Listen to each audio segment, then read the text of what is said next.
She sat in your lap that evening, just like that. You didn't think much about it. She did that sometimes. You kept reading, kept watching, kept living. And a few days later, she was gone. And only now, weeks afterward, you remember it. That evening, that lap. Was that goodbye? Did she know? Today you'll get the answer, and it's so much bigger than anything you expected. Cats say goodbye, not the way we do, not in words, but they say it. And almost everyone who has lost a cat, when they think back to that moment, understands it in retrospect. Stay until the end, because the last part is the one you might need right now. The first thing you need to know, cats know when their end is near. Not as a thought, not as fear, but as a physical knowing. Their organism changes, their energy shifts, their behavior alters. And we see this altered behavior, but we misread it. Or we don't read it at all.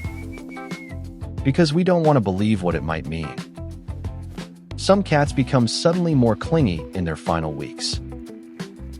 They seek more closeness. They sit in your lap more often. They sleep closer to you. And we think, how sweet. She's getting older and cuddly. But sometimes it's more than that. Sometimes it's the collecting, the refueling, the storing up of you. As if she's saying, I want to take as much of you as I can carry. Because I know I'm leaving soon. That's not a scientific term, but it's what veterinarians talk about when they're being honest.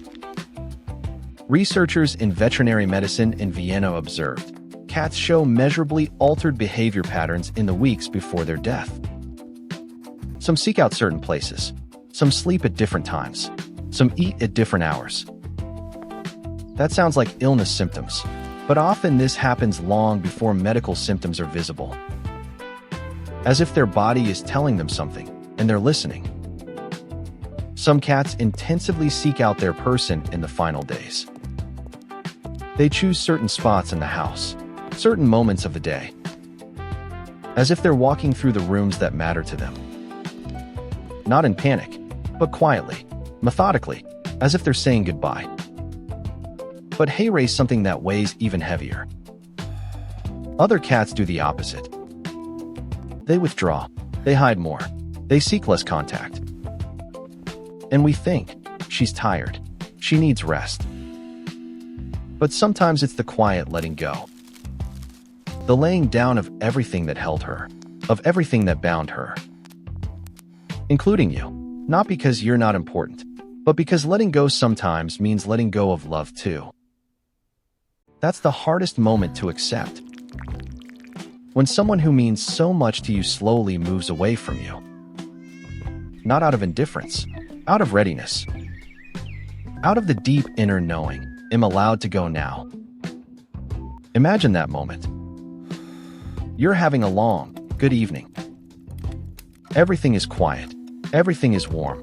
Everything is exactly as it should be. And then she comes, sits with you, looks at you.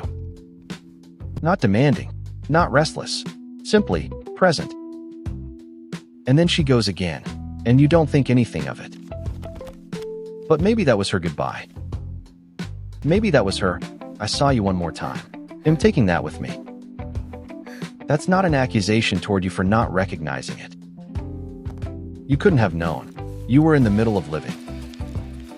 But now, in hindsight, you recognize it, and that's the hardest part.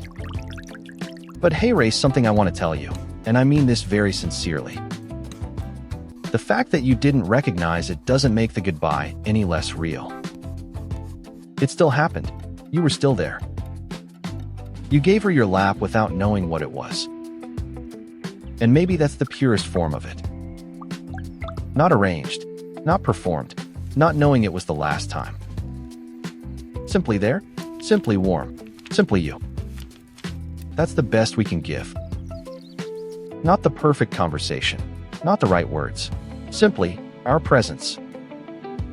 And she had that. A behavioral researcher from Switzerland put it this way. Animals don't say goodbye on a stage. They say goodbye in small moments.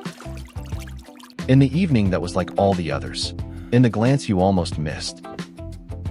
In the last sleep that no one recognizes as the last. That's the goodbye you didn't recognize. And it was complete. It was real. It was enough. Because you were there, even without knowing it. And that's the part one need to tell you now. You might be carrying the feeling, I should have done more. I should have paid more attention. Maybe you tell yourself, if I had been more attentive, I would have recognized it. But I ask you, would you really have done anything differently if you had known? Maybe not. Maybe you would have done exactly the same thing.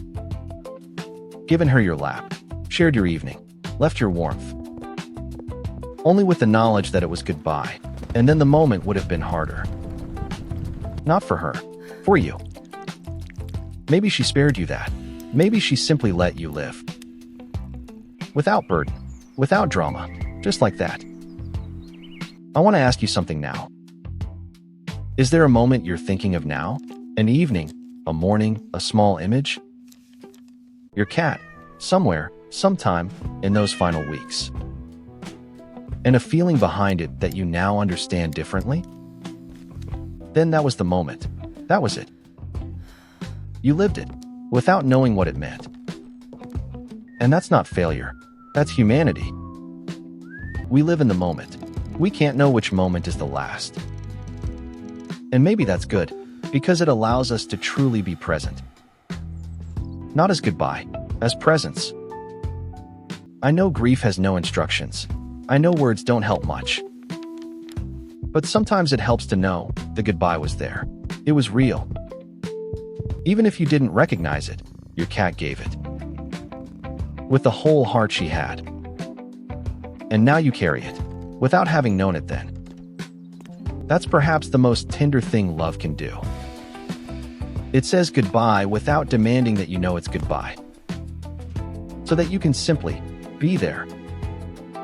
And that's the gift you couldn't see. She gave you that evening, without weight, without fear.